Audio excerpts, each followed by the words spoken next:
नमस्कार भक्तजनों, आज हम भगवान सूर्यदेव की एक और कथा का श्रवण करेंगे। सर्व मनोकामनाओं की पूर्ति हेतु सूर्यदेव का व्रत श्रेष्ठ होता है। सूर्यदेव का व्रत रविवार के दिन किया जाता है। इस व्रत की विधि इस प्रकार है। प्रातःकाल स्नान से निवृत्त हो स्वच्छ वस्त्र धारण करें, शांत चित्त होकर परमात्मा का स्मरण करें, एक समय भोजन करें। एक समय से ज़्यादा भोजन नहीं करना चाहिए। भोजन तथा फलाहार सूर्य के प्रकाश रहते ही कर लेना उचित है। यदि निराहार रहने पर सूर्य छिप जाए तो दूसरे दिन सूर्योदय हो जाने पर अर्घ्य देने के बाद ही भोजन करें। व्रत के अंत में कथा सुननी चाहिए। व्रत के दिन नमकीन तेल युक्त भोजन कदापि ग्रहण न करें। इस व्रत के करने से मान सम्मान बढ़ता है तथा शत्रुओं का क्षय होता है। आँख की पीड़ा के अतिरिक्त अन्य सब पीड़ाएं दूर होती हैं।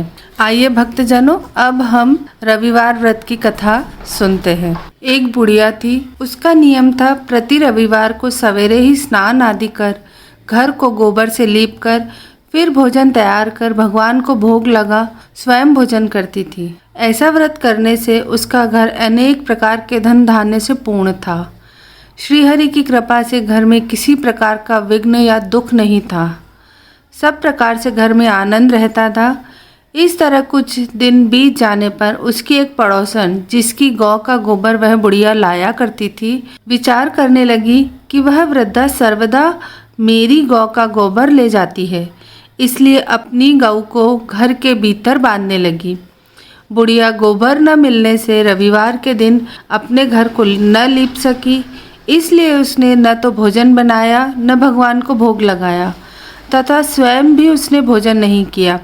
इस प्रकार उसने निराहार व्रत किया। रात्रि हो गई और वह भूखी सो गई। रात्रि में भगवान ने उसे स्वप्न दिया और भोजन न बनाने तथा भोग न लगाने का कारण पूछा। वृद्धा ने गोबर न मिलने का कारण सुनाया। तब भगवान ने कहा कि माता, हम तुमको ऐसी गौ देते हैं जिससे सभी इच्छाएं पूर्ण होती हैं, क्योंकि तुम हमेशा रविवार को गऊ के गोबर से लीपकर भोजन बनाकर मेरा भोग लगाकर खुद भोजन करती हो। इससे मैं खुश होकर तुमको वरदान देता हूँ। निर्धन को धन और बांझ स्त्रियों को पुत्र देकर दुखों को दूर करता हूँ तथा अंत समय में मोक्ष देता हूँ। स्वप्न में ऐसा वरदान देखकर भगवान तो अंतर्ध्यान हो गए और जब वृद्धा की आँख खुली तो वह देखती है कि आंगन में एक अति सुंदर गऊ और बछड़ा बंधे हुए हैं। वह गाय और बछड़े को देखकर अति प्रसन्न हुई और उनको घर के बाहर बांध दिया और वहीं खाने को चारा डाल दिया। जब उसकी पड़ोसन बुढ़िया ने घर के बाहर एक अति सुंदर गऊ और बछड़े को देखा तो द्वेष के कारण उसका हृदय जल उठा और उसने देखा कि गाय ने सोने का गोबर किया है, तो वह उस गाय का गोबर ले गई और अपनी गाय का गोबर उसकी जगह पर रख गई। वह नित्य प्रति ऐसा ही करती रही और सीधी सादी बुढ़िया को इसकी खबर नहीं होने दी। तब सर्वव्यापी ईश्वर ने सोचा कि चालाक पड़ोसन के कर्म से बुढ़िया ठगी जा रही है, तो ईश्वर ने संध्या के समय अपनी माया से बड़े जोर की आंधी चला दी।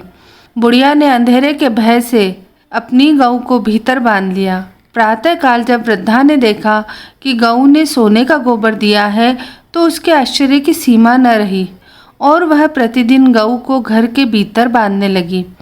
उधर पड़ोसन ने देखा कि बुढ़िया गऊ को घर के भीतर बांधने लगी है और उसका सोने का गोबर उठाने का दाव नहीं चलता, तो वह ईर्ष्या और डाह से जल उठी और कुछ उपाय न देख पड़ोसन ने उस देश के राजा की सभा में जाकर कहा, महाराज, मेरे पड़ोस में एक वृद्धा के पास ऐसी गऊ है जो आप जैसे राजाओं के ही योग्य है।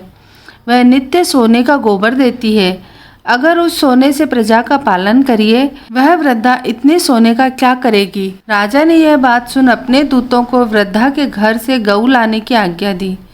वृद्धा प्रातः ईश्वर का भोग लगा भोजन ग्रहण करने ही जा रही थी कि राजा के कर्मचारी गऊ खोलकर ले गए। वृद्धा काफी रोई चिल्लाई, किंतु कर्मचारियों के समक्ष कोई क्या कहता। उस दिन वृद्धा गऊ के वियोग में भोजन न खा सकी और रात भर रो रो कर ईश्वर से गऊ को पुनः पाने के लिए प्रार्थना करती रही। उस दिन वृद्धा गऊ के वियोग में भोजन न खा सकी और रात भर रो रो कर ईश्वर से गऊ को पुनः पाने के लिए प्रार्थना करती रही। उधर राजा गऊ को देखकर बहुत प्रसन्न हुआ, लेकिन सुबह जैसे ही वह उठा सारा महल गोबर से भरा दिखाई देने लगा। राजा यह देखकर घबरा गया। भगवान ने रात्रि में राजा को स्वप्न में कहा, हे राजा, गाय वृद्धा को लौटाने में ही तेरा भला है। उसके रविवार के व्रत से प्रसन्न होकर मैंने उसे यह गाय दी है। प्रातः होते ही राजा ने वृद्धा को बुलाकर बहुत से धन के साथ सम्मान सहित गऊ और बछड़ा लौटा दिया। उसकी पड़ोसन दुष्ट बुढ़िया को बुलाकर उचित दंड दिया। इतना करने के बाद राजा के महल से गंदगी दूर हुई। उसी दिन से राजा ने नगरवासियों को आदेश दिया कि राज्य की तथा अपनी समस्त मनोकामनाओं की पूर्ति के लिए रविवार का व्रत करो। व्रत करने से नगर के लोग सुखी जीवन व्यतीत करने लगे। कोई भी बीमारी तथा प्रकृति का प्रकोप उस नगर पर नहीं होता था। सारी प्रजा सुख से रहने लगी थी। बोलो सूर्यदेव भगवान की जय। तो भक्तजनों, ये थी हमारी आज की सूर्यदेव भगवान की कथा। अगर आपको हमारी कथा अच्छी लगे तो हमारे वीडियो को लाइक करिए, इसे अपने परिवार और मित्रों के साथ शेयर करिएगा और कमेंट करके हमें बताइएगा कि आपको हमारी कथाएं कैसी लग रही हैं और हमारे चैनल को सब्सक्राइब ज़रूर करिएगा। धन्यवाद।